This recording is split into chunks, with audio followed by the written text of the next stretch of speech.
안녕하세요. 저는 강유진 박사입니다. 오늘 이 자리에 함께해 주셔서 정말 반갑습니다. 지금부터 여러분의 몸이 분명히 고마워할 만한 소중한 건강 이야기를 함께 나눌 겁니다. 이 채널이 처음이라면 구독 버튼을 눌러주세요. 건강을 아끼는 분들의 따뜻한 가족이 되는 길이니까요. 그리고 이 영상에 좋아요를 눌러주시면 저희가 더 많은 분들에게 이 유익한 정보를 전할 수 있어 큰 도움이 됩니다. 저는 진료실에서 환자분들과 직접 소통하는 걸 정말 좋아합니다. 그래서 지금 이 영상을 어느 지역에서 보고 계신지 댓글로 알려주시면 감사하겠습니다. 혹시 여든을 넘긴 지금도 밤마다 여러 번 잠에서 깨어 화장실을 찾고 계신가요? 단순한 노화의 불편함이라고 넘기기엔 이 문제는 수면과 건강, 심지어는 독립적인 삶의 유지까지 방해하는 큰 요인입니다. 연구에 따르면 60세 이상 성인의 78%가 잠들기 전 하나의 사소한 실수 때문에 야간요가 심해진다고 합니다. 오늘 영상에서는 바로 그 실수가 무엇이고 어떻게 하면 다시 온전한 밤을 회복할 수 있을지 정확히 알려드릴 예정입니다. 반복되는 이런 방해 요소는 몸을 지치게 하고 짜증을 유발하며 삶의 활력을 떨어뜨릴 수 있습니다. 그래서 어떤 분들은 오후 늦게부터 물을 의도적으로 피하거나 밤에 잘 못 잘까봐 사람들과의 모임까지도 포기하게 되는 일이 생기곤 합니다. 사실 여러분도 매일 아무렇지 않게 반복하고 있는 5가지 습관이 이 문제의 진짜 원인일 수 있습니다. 오늘은 그 5가지가 무엇인지, 그리고 어떻게 하면 간단하면서도 확실하게 고칠 수 있는지 알려드리겠습니다. 많은 분들이 밤에 여러 번 깨어 화장실을 가는 증상, 즉 야간요를 단순한 노화의 일부로 생각하지만 사실 그것은 생활 리듬 어딘가에 균형이 깨졌다는 신호일 수 있습니다. 그리고 그 균형의 무너짐은 생각보다 훨씬 심각한 결과를 초래할 수 있습니다. 의학 연구에 따르면 야간요로 인한 수면 분절은 노년층에서 낙상 위험 증가, 심혈관 질환 인지 저하, 심지어 우울감까지도 직접적으로 연관되어 있다고 보고되고 있습니다. 밤마다 자주 깨게 되면 우리 몸은 깊은 수면 단계, 특히 기억을 정리하고 세포를 회복시키는 렘 수면에 도달하지 못하게 됩니다. 이 말은 곧 단순히 피곤함을 넘어서 몸이 스스로 회복하고 재생하는 시간을 빼앗긴다는 뜻입니다. 이런 상태가 장기간 지속되면 노화 속도가 빨라지고 면역력은 떨어지며 집중력과 판단력도 점차 약해질 수 있습니다. 하지만 관점을 바꿔줄 좋은 소식도 있습니다. 대부분의 노인성 야간요는 복잡한 질병이 원인이 아니라 생활 속에서 반복되는 몇 가지 습관에서 비롯되며 이 습관만 바로잡아도 야간요는 놀라울 만큼 줄어들 수 있습니다. 수면의학과 노인의학 분야에서 수십 년간 연구해온 결과 특정한 5가지 행동을 고치기만 해도 밤중 배뇨를 현저히 줄이거나 완전히 없앨 수 있다는 사실이 밝혀졌습니다. 지금부터 소개해드릴 방법들은 모두 탄탄한 과학적 근거에 기반하고 있으며 이미 수천 명의 사례를 통해 탁월한 효과가 검증된 전략들입니다. 그리고 본격적으로 시작하기 전에 당신에 대해 조금 더 알고 싶습니다. 지금 이 영상을 보고 계신 당신은 몇 살이신가요? 그리고 어느 지역에서 시청 중이신가요? 댓글로 남겨주세요. 당신의 이야기를 읽는 것은 저에게 큰 기쁨이 될 것입니다. 당신이 나누어 주시는 삶의 경험 하나하나가 우리의 이 공간을 더욱 따뜻하고 가까운 곳으로 만들어줄 거라고 믿습니다. 그럼 이제 함께 시작해 볼까요? 잠자기 전 3시간 이내에 수분 섭취. 언뜻 보기엔 누구나 아는 단순한 이야기처럼 들리겠지만 그 속에는 생각보다 훨씬 복잡하고 놀라운 진실이 숨어 있습니다. 많은 사람들이 밤늦게 물 마시는 것만 줄이면 된다고 생각하지만 실상은 그렇지 않습니다. 물만 피하면서도 여전히 수프나 과일차, 심지어 약물까지 우리 몸에 수분을 숨겨둔 음식과 음료들을 아무 생각 없이 섭취하고 있는 경우가 대부분입니다.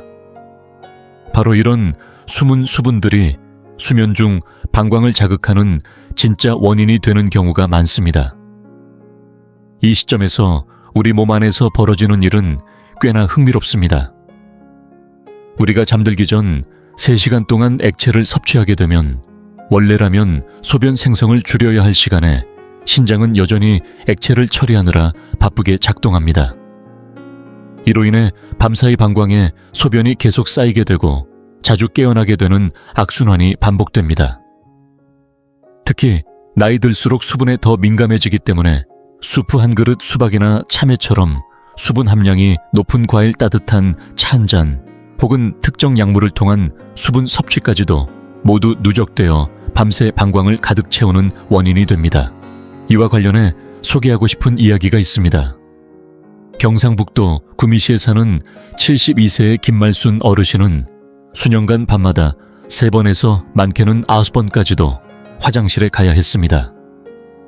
물을 줄여보기도 하고 약을 복용하거나 수술까지도 고려해봤지만 별다른 효과를 보지 못했습니다.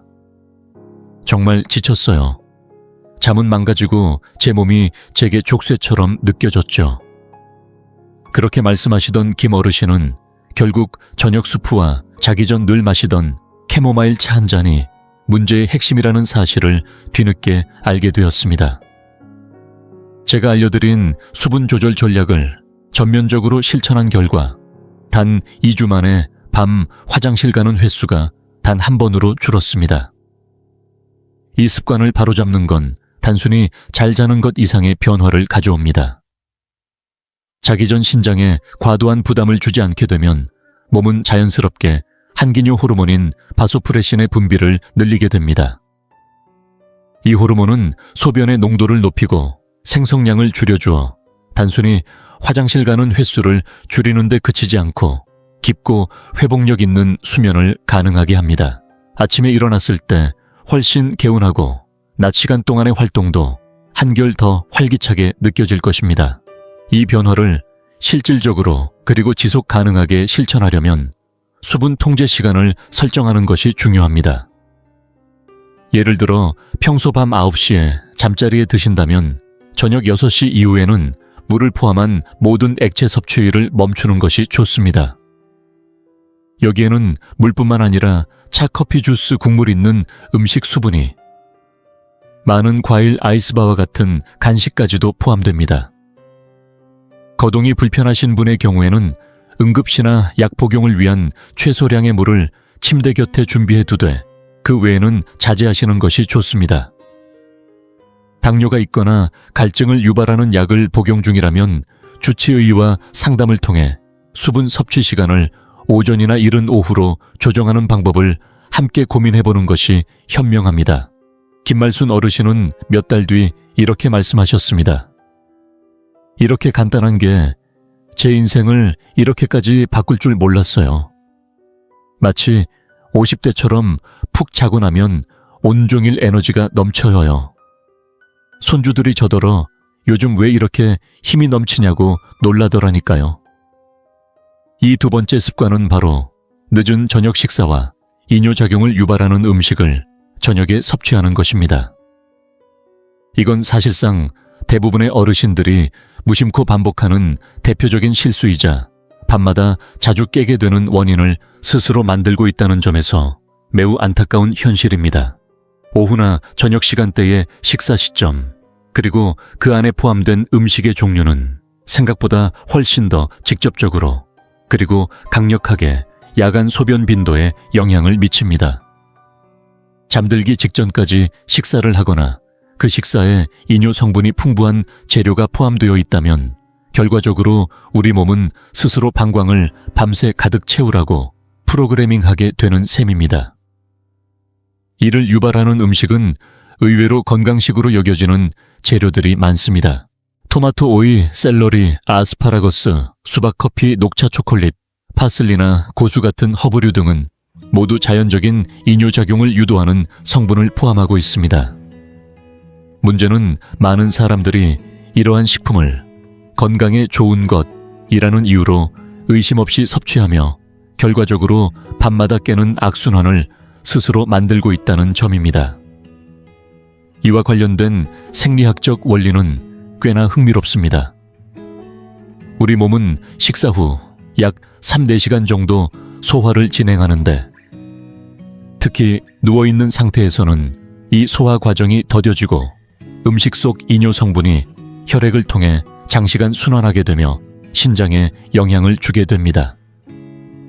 게다가 염분이 많은 음식을 즐겨 먹는 경우 체내는 낮 동안 수분을 저장하고 있다가 밤에 이 수분을 한꺼번에 배출하려고 하는 경향이 생기는데, 이는 수면 중 소변량이 늘어나는 또 하나의 큰 원인이 됩니다.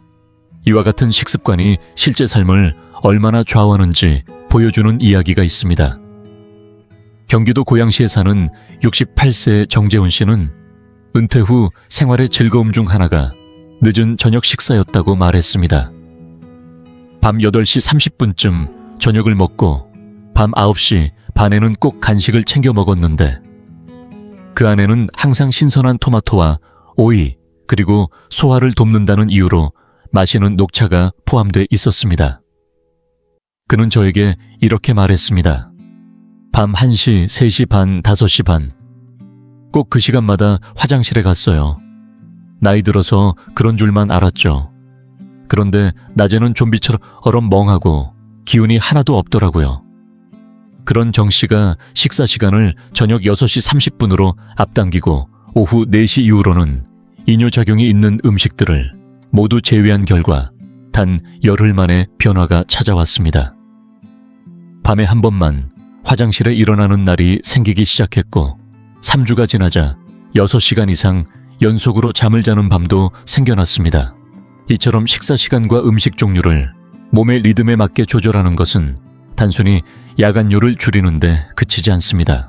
소화의 질이 개선되고 역류성 식도염 같은 야간 위장 장애도 줄어들며 밤사이 신진대사가 훨씬 효율적으로 이루어질 수 있습니다. 게다가 많은 분들이 아침에 부기 현상이 줄어들고 일어났을 때 몸이 가볍고 활력이 넘친다는 사실에 놀라움을 표현하십니다. 이 전략을 실천 가능하게 만들기 위해선 가장 이상적인 방법은 잠들기 최소 4시간 전에 저녁 식사를 마치는 것입니다. 가능하다면 오후 5시 30분에서 6시 30분 사이가 좋습니다. 그리고 음식도 수면을 돕는 친구들과 밤을 방해하는 적들로 나누어 보는 것이 좋습니다.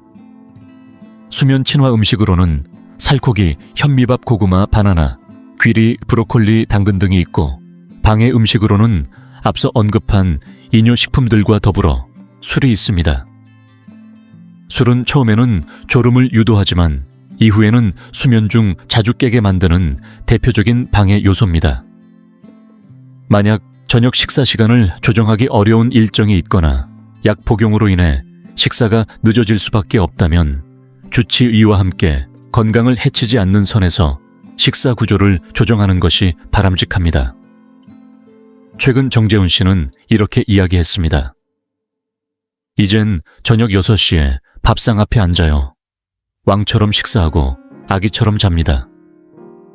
아내가 저를 보며 깜짝 놀라고 저 자신도 10년은 젊어진 것 같아요.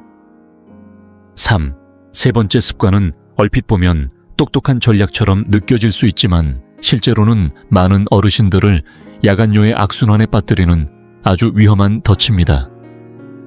바로 잠자기 전 혹시 몰라서 한 번 더 화장실에 다녀오는 행동입니다. 실제로 요의가 뚜렷하게 느껴지지 않더라도 안심 차원에서 미리 비워두는 습관을 반복하다 보면 방광은 점점 작은 용량에 익숙해지고, 이는 밤새도록 불필요한 각성을 유발하는 원인이 됩니다. 대부분의 사람들은 방광이 마치 단순한 저장고처럼만 여겨지지만 사실 방광은 매우 민감하고 학습 능력이 뛰어난 근육 조직입니다. 반복적인 행동을 통해 그 크기와 기능을 학습하게 되죠. 예를 들어 방광이 충분히 차지도 않았는데 자꾸 미리 비워버리면 뇌는 이 정도 양에서도 배출하라는 잘못된 신호체계를 몸에 학습시키게 됩니다. 그렇게 되면 밤중에 방광에 소변이 겨우 150ml만 차 있어도 가득 찬 것처럼 느껴지는 착각이 발생하고, 실제로는 비워야 할 필요가 없는데도 불구하고 수면이 반복적으로 끊어지게 되는 겁니다. 이 복잡하지만 흥미로운 생리 현상은 단순한 생활 습관에서 비롯되며 의외로 많은 분들이 이 사실을 모르고 살아갑니다. 건강한 성인의 방광은 보통 300, 500ml의 소변을 무리 없이 저장할 수 있습니다. 하지만 미리미리 비우는 행동을 반복하면 방광이 제대로 확장하지 못하는 약한 근육처럼 변해버리는 것이죠. 이와 관련해 기억에 남는 사례가 있습니다. 전라남도 순천시에 사는 74세의 이정숙 여사는 남편을 여인 뒤 혼자 생활하면서 매일 밤 자기 전 반드시 화장실을 다녀오는 안심의식을 만들어 실천해 왔습니다. 이 여사는 이렇게 말씀하셨습니다. 솔직히 말하면 밤에 자다가 실수할까봐 무서웠어요. 꼭 요의가 있는 것도 아니었는데 그냥 안전하게 한번 비우는 게 낫겠다 싶었죠. 하지만 그 결과는 오히려 정반대였습니다. 자정이 조금 지나면 벌써 방광이 가득 찬 느낌이 들었고 2시간 간격으로 수면이 끊기며 극심한 피로와 무기력감에 시달리게 되었습니다. 나중에 알고 보니 정숙 여사는 자신의 몸을 스스로 과잉 반응하도록 훈련시키고 있었던 셈이었습니다. 제가 알려드린 방광 재훈련 기법을 차근차근 적용한 후 그녀는 점차 방광의 수용 능력을 회복하기 시작했고 지금은 대부분의 밤을 6시간 연속으로 푹 자는 데 성공하고 있습니다. 이처럼 야간요의 고리를 끊는 것은 단지 수면의 질을 회복하는 것 이상으로 큰 변화를 만들어냅니다.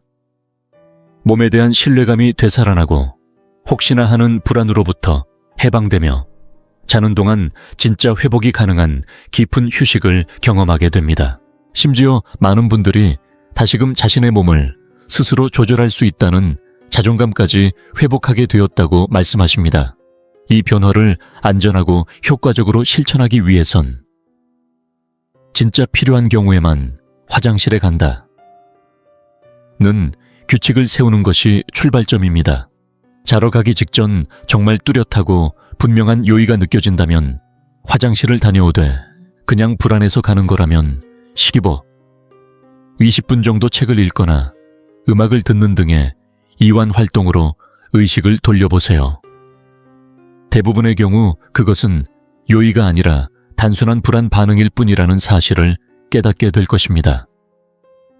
물론 과거에 요실금 경험이 있거나 이뇨제를 복용 중이라면 상황에 맞는 맞춤형 방광 훈련이 필요할 수 있습니다. 이 경우엔 반드시 의사와 상의하여 자신에게 맞는 조절 방식을 찾으셔야 합니다. 거동이 불편하신 분의 경우에는 비상용 이동병이를 침대 곁에 두는 것도 도움이 되지만 이 역시도 꼭 필요한 상황에서만 사용하는 것이 중요합니다. 몇 달이 지난 후 이정숙 여사는 저에게 이렇게 말씀하셨습니다. 전엔 제가 불안해서 만든 습관이었는데 그게 제 수면을 망치고 있었더라고요. 지금은 제 몸을 믿어요. 이제는 불안이 아니라 안정감 속에서 잠을 잡니다. 4. 네 번째 습관은 다소 생소하지만 한번 이해하고 나면 그 중요성을 누구나 공감하게 되는 내용입니다. 바로 잘못된 수면 자세와 베개의 사용 방식이 야간요에 영향을 미친다는 사실입니다. 의외로 많은 분들이 이 점을 전혀 인지하지 못한 채 살아가고 있으며 일부 의료진조차 이 연결고리를 깊이 들여다보지 않습니다. 그러나 최근 수면 생리학과 비뇨기 건강 분야에서는 잠자는 자세와 베개 위치가 방광과 신장 기능에 직접적인 영향을 미친다는 점이 점점 더 분명해지고 있습니다. 대부분의 어르신들은 오랫동안 익숙한 자세 그대로 잠들고 있습니다. 하지만 그 자세가 복부를 압박하거나 신체의 특정 부위를 눌러 순환을 방해하는 경우 방광의 물리적인 압력이 지속적으로 가해지고 이는 실제로 가득 차지 않았음에도 마치 소변이 찼다는 잘못된 신호를 뇌에 보내게 만듭니다. 특히 엎드려 자거나 무릎 사이에 지지 없이 옆으로 구부러져 자는 자세는 방광이 눌리는 구조를 만들어내기 쉽고 이는 수면 중 불필요한 배뇨 욕구를 유발하는 원인이 됩니다. 더 나아가 베개의 높이나 위치가 잘못되어 있으면 목과 척추의 정렬이 흐트러지고 혈액순환과 정맥 귀환, 다리에서 심장으로 돌아가는 혈류에까지 영향을 줍니다. 그 결과 낮 동안 하체에 고였던 체액이 밤사이 상체로 올라와 신장을 자극하게 되고 결국 수면 중 소변량이 증가하게 되는 것입니다. 이처럼 자세 하나 베개 하나가 우리의 몸 전체 리듬에 끼치는 영향은 생각보다 훨씬 큽니다. 이러한 생체역학적 연결은 매우 논리적이며 설득력이 있습니다. 연구에 따르면 옆으로 누워 다리 사이에 중간 정도의 베개를 끼우고 척추를 곧게 유지하는 자세는 방광이 자연스러운 위치를 유지하도록 도와주고 혈액순환도 원활하게 해줍니다. 이렇게 단순한 수면 자세의 변화만으로도 야간요 빈도가 최대 40%까지 줄어든다는 연구 결과도 발표된 바 있습니다. 이와 관련된 사례로 대구에 거주하는 71세 박성호 어르신 이야기를 들려드리고 싶습니다. 그는 군 복무 시절부터 30년 넘게 엎드려 자는 습관을 유지해 왔습니다. 그게 제일 편했어요. 그렇게 자야 몸이 풀리는 느낌이 들었죠. 그렇게 말씀하시던 박 어르신은 어느 순간부터 매일 밤 3번씩 깨 화장실에 다녀오는 일이 반복되었고 심지어 전립선 이상을 의심해 비뇨기과 검진까지 고려하고 있었습니다.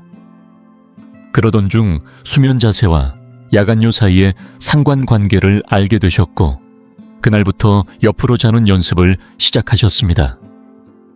다리 사이에 베개를 끼우고 허리를 비틀지 않도록 척추를 정렬시키는데 집중하셨죠.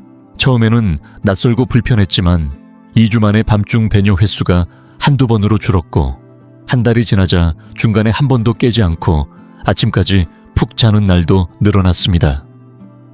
자세를 바로잡는 이 변화는 단순히 소변 횟수를 줄이는데 그치지 않습니다. 척추가 곧게 정렬되며 요통이 줄어들고 호흡이 편해지며 코골이나 수면 무호흡증이 완화되고 전반적인 수면 깊이와 질도 현저히 개선됩니다. 많은 분들이 아침에 일어났을 때 뻣뻣함이 사라지고 관절이 훨씬 부드럽게 움직인다고 말합니다. 이 변화를 편안하게 실천하기 위해서는 왼쪽으로 누워 자는 자세부터 시작하는 것이 좋습니다. 왼쪽은 심장과 위장 순환에도 더 유리한 방향입니다. 다리 사이에는 중간 정도의 단단함을 가진 베개를 끼워 척추를 곧게 유지하고 머리 베개는 목이 꺾이지 않도록 너무 높지도 낮지도 않게 중립 위치를 유지하는 것이 핵심입니다. 오랫동안 엎드려 자던 분들은 처음부터 완전히 바꾸기 어렵기 때문에 베개를 옆에 받쳐 조금씩 몸을 돌리는 방식으로 서서히 적응해보는 것이 좋습니다.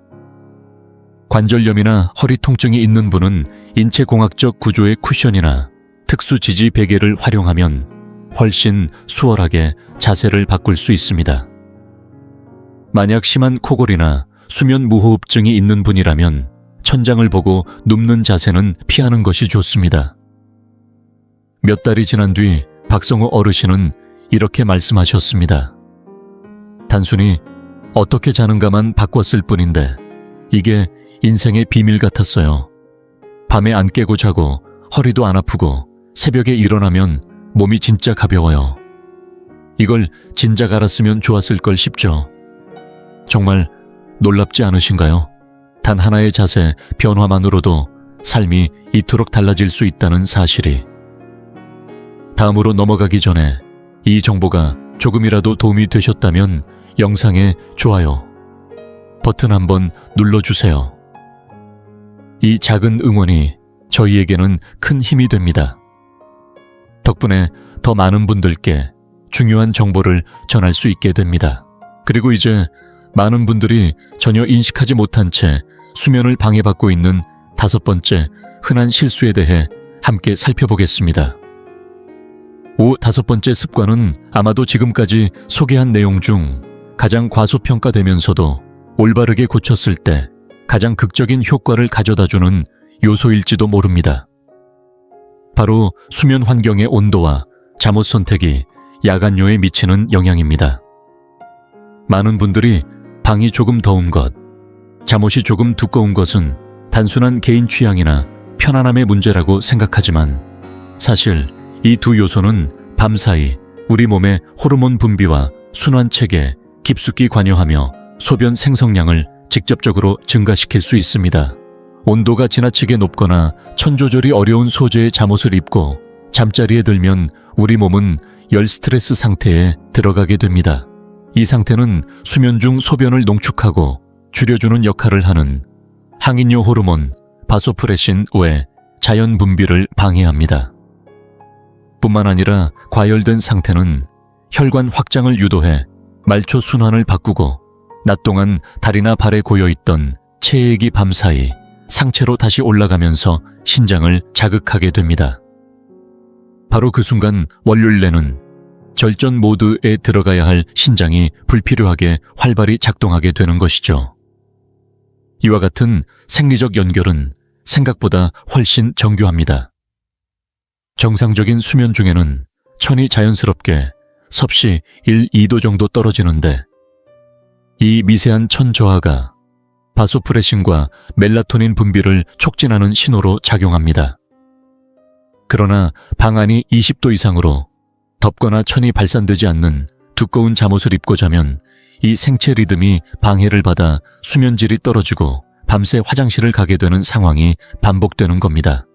실제로 여러 연구에서는 실내 온도를 18도에서 20도 사이로 유지한 사람들의 경우 야간요 빈도가 최대 50%까지 줄어들었다는 결과가 보고된 바 있습니다. 이런 과학적 원리를 실제 경험으로 체득한 분이 있습니다. 바로 경기도 평택시에 거주하는 69세의 은퇴한 초등학교 교사 김영자 여사입니다. 그녀는 무려 5년 넘게 밤마다 4-5번씩 깨어나 땀에 젖은 채 화장실을 찾곤 했습니다. 저는 원래 따뜻한 걸 좋아해서 에어컨을 꺼두고 두꺼운 플란넬 파자마를 입고 잤어요. 그냥 취향이려니 했죠. 그렇게 말씀하시던 김 여사는 그 오랜 취향이 사실은 수면을 망치고 있던 핵심 원인이라는 사실을 뒤늦게 알게 되었습니다. 이후 그녀는 조용한 저소음 에어컨을 설치하고 두꺼운 잠옷 대신 가볍고 통기성이 좋은 면 소재로 바꾸었습니다. 그 결과는 놀라웠습니다. 일주일이 채 되지 않아 밤중 화장실 가는 횟수가 2번으로 줄었고 3주가 지난 어느 날엔 한 번도 깨지 않고 아침까지 숙면을 취한 날도 있었다고 말합니다. 김 여사는 이렇게 말했습니다. 방 온도 하나 바꿨을 뿐인데 내 삶 전체가 달라졌어요. 요즘은 아침에 일어나면 천사가 된 것 같아요. 기운이 넘치고 10년은 젊어진 기분이에요. 이런 온도 최적화의 효과는 단순한 수면의 질을 넘어서 여러 건강 지표에 긍정적인 영향을 줍니다. 더 깊은 렘수면 호르몬 균형 회복, 야간 발한 감소, 코골이 빈도 감소는 물론 아침의 개운함과 낮 동안의 에너지 회복감까지 달라집니다. 일부 여성분들에겐 갱년기 증상 중 하나인 야간 열감과 혈압 불균형까지 완화되었다는 보고도 있습니다. 이 변화를 실질적으로 그리고 경제적으로 실천하기 위해선 몇 가지 실내 환경 조정이 필요합니다. 가장 이상적인 실내 온도는 섭씨 18도에서 20도 사이입니다. 이를 위해 날씨가 허락된다면 창문을 열거나 선풍기 또는 에어컨을 활용해 일정한 공기 순환을 유지하는 것이 좋습니다. 침구는 통기성이 좋고 천을 가두지 않는 면, 리넨 대나무 섬유 소재로 바꾸고 잠옷 또한 두껍고 땀을 흡수하지 못하는 합성 섬유보다는 가볍고 숨쉬이는 면 소재를 추천합니다. 예산이 넉넉하지 않다면 최소한 천장형 선풍기나 이동식 팬을 사용해도 효과가 있습니다. 추위를 많이 타는 분의 경우 벗기 쉬운 레이어드 형태의 얇은 옷을 겹쳐 입고 자는 방식이 더 나은 선택입니다.